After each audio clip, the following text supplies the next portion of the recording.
Morning guys. This morning I thought I'd put a small video together with some small snippets of advice. I suppose those auto locksmiths that have been working for a while out there know all this already, but for those new auto locksmiths or those new, I suppose, locksmiths to a certain extent, these small snippets of advice may help you as you start to get work coming through. So even if you only take a few of the snippets away with you, I'm sure that they will help you over the years that you're trading. Most of these have come from things that have happened to me, things that happened during my training with Peter Fox at Fox Locks, and hopefully they will help people out there.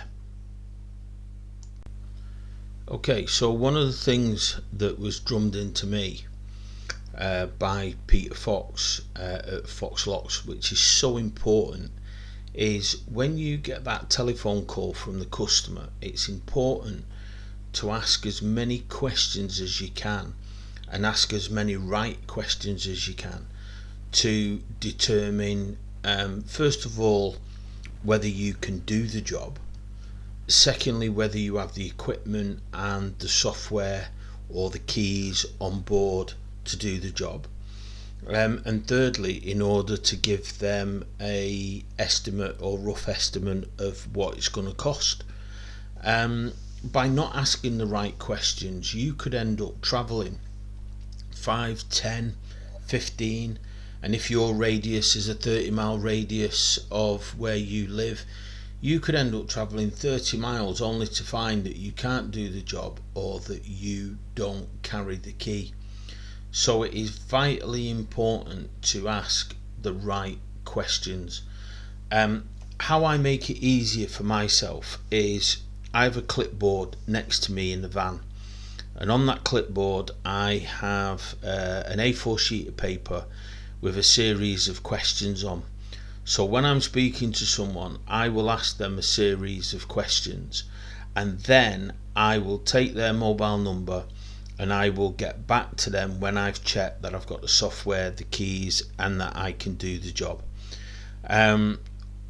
Also, if I'm driving, I will ask them a series of questions on the phone, and I will ask them to text me that information. It's also a good way that when you give somebody a price, if they don't accept that price straight away and ring you back in 2 or 3 weeks time, at least you have that conversation on your phone. So it's a good idea, so people can't say, oh well, you quoted me £90 when you quoted them 120. So it is so important, vitally important, ask the right questions. Okay, truth or lies. Most customers, some people would say all, but I'm going to say a vast majority, when they're on the phone to you, they will lie. I will give you some examples. A few days ago, a lady rang me, told me that she had a working key for a Focus C-Max and wanted a spare key. Great, easy job, life's good, money in the bank. When I arrived and knocked on her door, she then told me that actually she had a key, in terms of that she had a key with the right blade, but her brother had taken the key apart. He was a mechanic, he'd taken the key apart. He decided he knew what was wrong with it and left a note for me telling me what was wrong with it. So the point was that she didn't have a working key. She had a key with a working blade, but she didn't have a working key in terms of a remote that would start the car. So they do lie to you when on the phone. Another example, when I was training with Peter and Scott, I remember us going to a vehicle to do a new key, and when we arrived, the vehicle had no front end on the vehicle at all. It had been bought at an auction but the guy didn't mention this on the phone. I remember attending another job with Peter and Scott, and the gentleman whose car it was kind of semi-disabled, and he'd crawled in the boot and he took the back lights off the car, and never mentioned this, but Peter, being such a nice guy he is, put everything back together for the gentleman.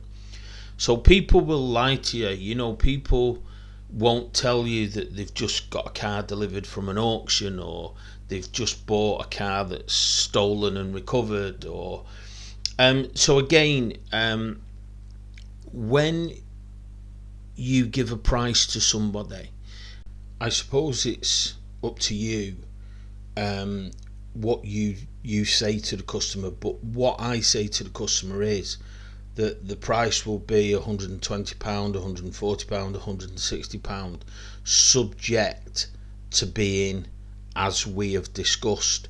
So if I get to a job and it isn't as we have discussed, then I will explain that to them, and if the price is different, I will tell them.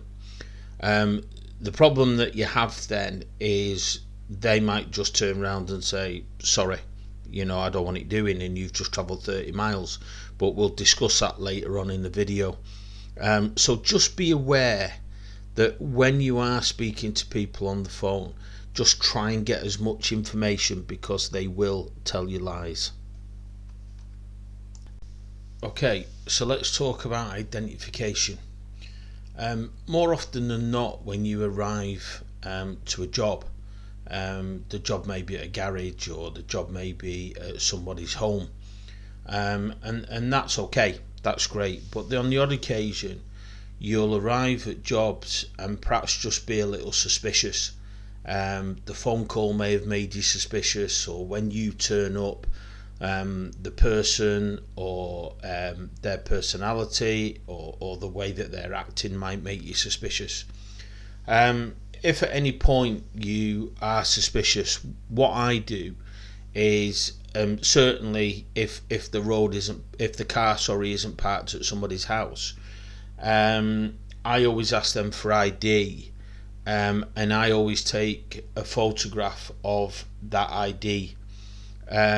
If I'm still suspicious of them, or that it isn't their vehicle, then I normally say that I'm unable to open the vehicle. I think as auto locksmiths and locksmiths, I think we have a sense of duty, really. And we're not policemen. I'm not saying we should police what we do, but I think that we have a sense of duty to make sure that the vehicles that we're opening, or the vehicles that we're making keys for, are the vehicle of the person that is paying us to do that. So again, if you are suspicious, I went out to a job, to give you an example, a lady said, this is my car, it was her house, etc, etc, and something just didn't feel right. The whole situation didn't feel right, so I asked for the logbook of the vehicle, and she said, the logbook is in my ex-husband's name. So then you kind of think, well, is it her car or is it her ex-husband's? She's trying to get a key cut for it.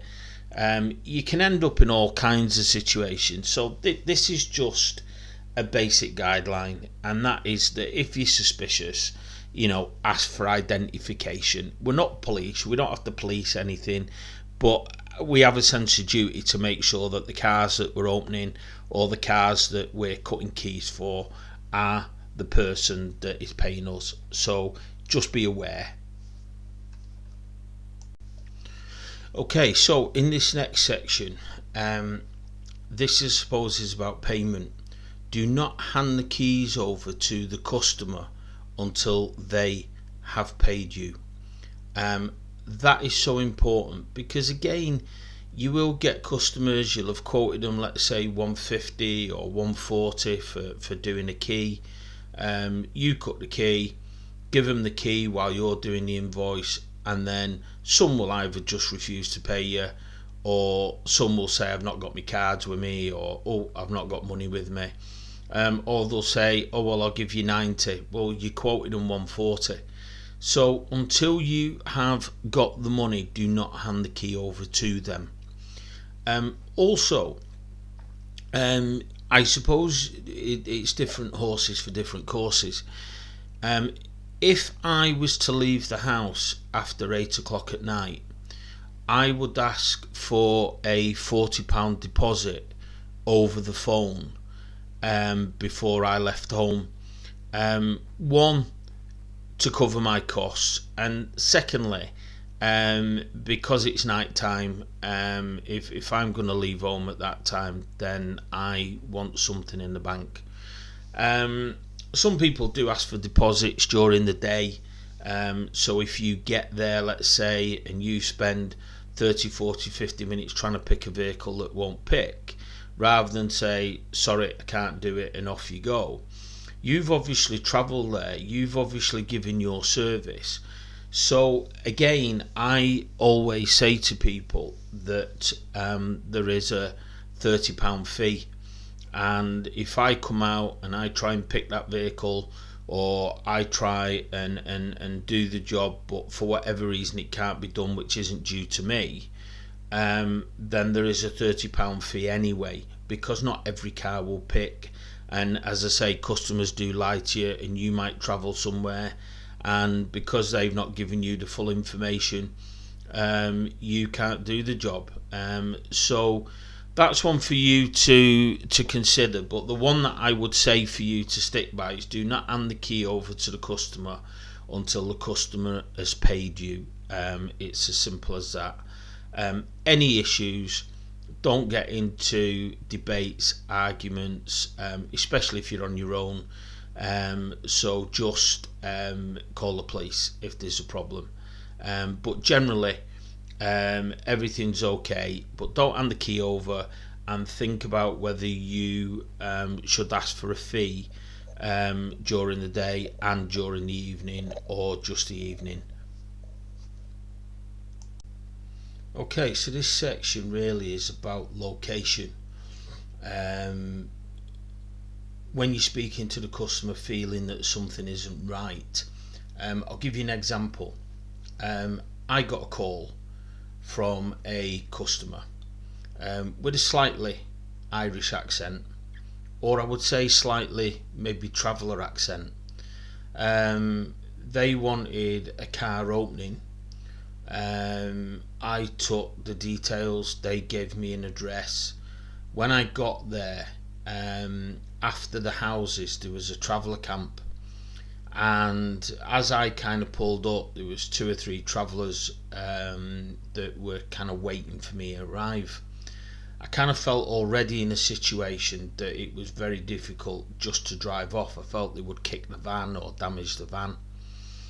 I went in, there was a vehicle there that they wanted me to open and do keys for, but they had no identification for the vehicle, no logbook, they had nothing, and the vehicle didn't have registration plates on. So I refused to do the vehicle, but things became a little bit on top of me really. There was 4 or 5 travellers around me, the kids were all messing around my van, but I stood my ground and I said, you know, I'm not doing it, and if you can give me the details I will do it. They offered me a little bit more money, I said no. They offered me more money, I said no.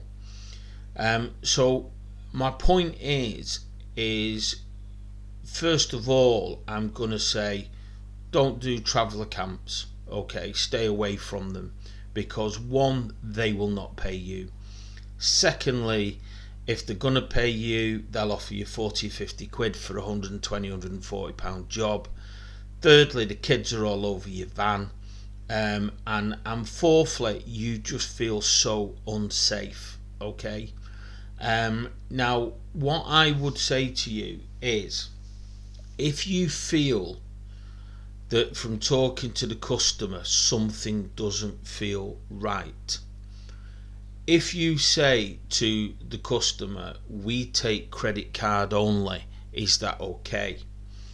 If the people are dodgy, or if the traveller's trying to scam you, they'll say no because they just want to pay you cash. If you're even more suspicious, then you can only always take the address and go on to Google Earth. I carry Google Earth on my phone or on my iPad, and if I'm suspicious of anything, then I put the address in, I look on Google Earth, and if I see anything at all that I don't like, then I don't go. But usually if you are suspicious, when you texting them or when you are speaking to them, if you say to them, we take credit card only, then generally those people that are not genuine, or any travellers trying to scam you, they'll say they don't want to pay by credit card, and then you don't go. Okay, so finally, a quick word about COVID-19. COVID-19 is around. It's going to be around for a long time, probably years, and each year there's probably going to be a different variant or a different strain. So it's about precautions. Okay, first of all, when I talk to the customer, again, I get as much information from them as I can. If I go out to the customer on the phone, I have asked them to place the keys on the vehicle or on the bonnet of the vehicle if they've got keys, or they want a spare key. And I asked them that when I arrive that they keep their distance while I'm doing the job. When I get to the vehicle, I open the doors, and I leave the doors open for some fresh air to get through the car. In the meantime, I'm wearing protective gloves, I'm wearing a protective mask, and I have got disinfectant stroke COVID wipes, and I wipe the steering wheel down, I wipe the dashboard down, I wipe as much as I can down before I get in the vehicle. The other thing that somebody pointed out to me recently, which is a good idea, is that they kind of have a bleach-free disinfectant spray, and what they do, they spray the inside of the car before they get in that as well, which is a great idea. So remember that COVID is around, and it's going to be around for a long time, and that you're getting in a vehicle that they've touched and they've sat in and coughed and spluttered. So again, protection at all times is so important. Okay, I just want to add a quick note about main dealers calling you with regards auto locksmith services. If a main dealer calls you, I think what you need to do is confirm how payment is going to be made. It's my opinion that you should do the job if payment is offered from petty cash. Again, just because the main dealers don't hand the key over to them until you've been paid.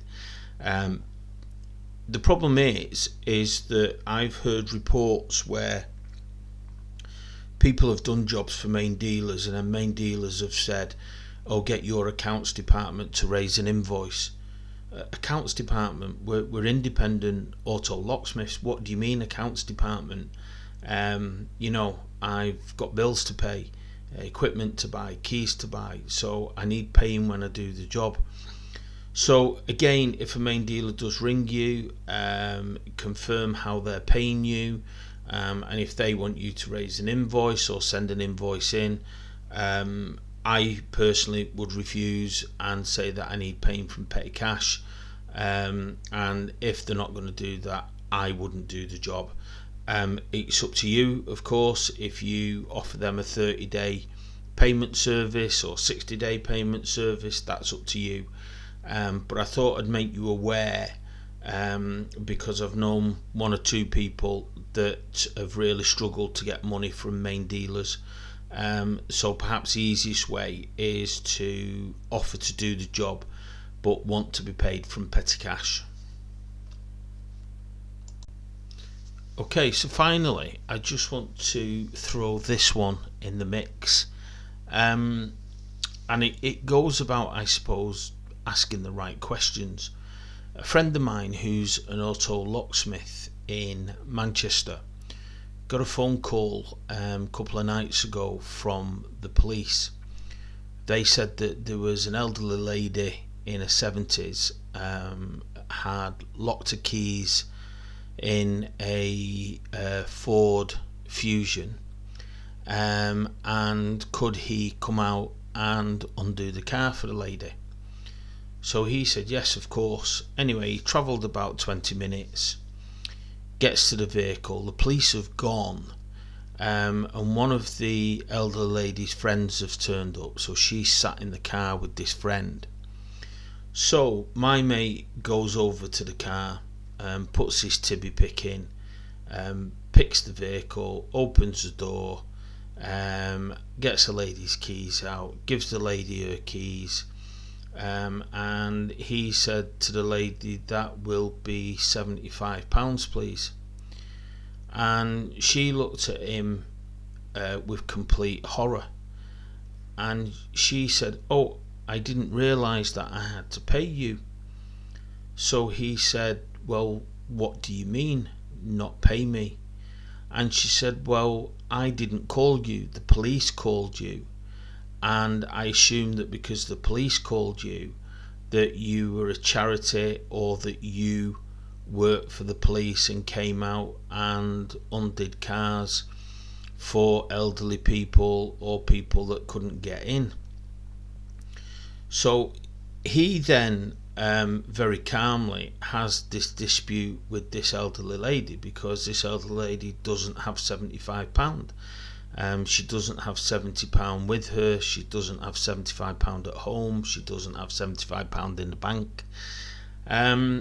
So the end result is that, my friend had driven for 20 minutes, there 20 minutes back, 40 minutes. It was now 20 to 11. He'd been out late in the evening and got nothing for his service. He did ring the police the next day and very calmly explained the situation, that obviously the police had called him, but then I think the bottom line was tough. The police weren't very helpful, but then was it his fault for not asking the right questions? So for example, when the police rang, should he have said, well, can you just confirm with the lady that it will be £75 for me to drive 20 minutes at 10 p.m. in the evening, open her vehicle and then come back? If he had done, the elder lady might have said, no, I've not got the money, I can't pay it.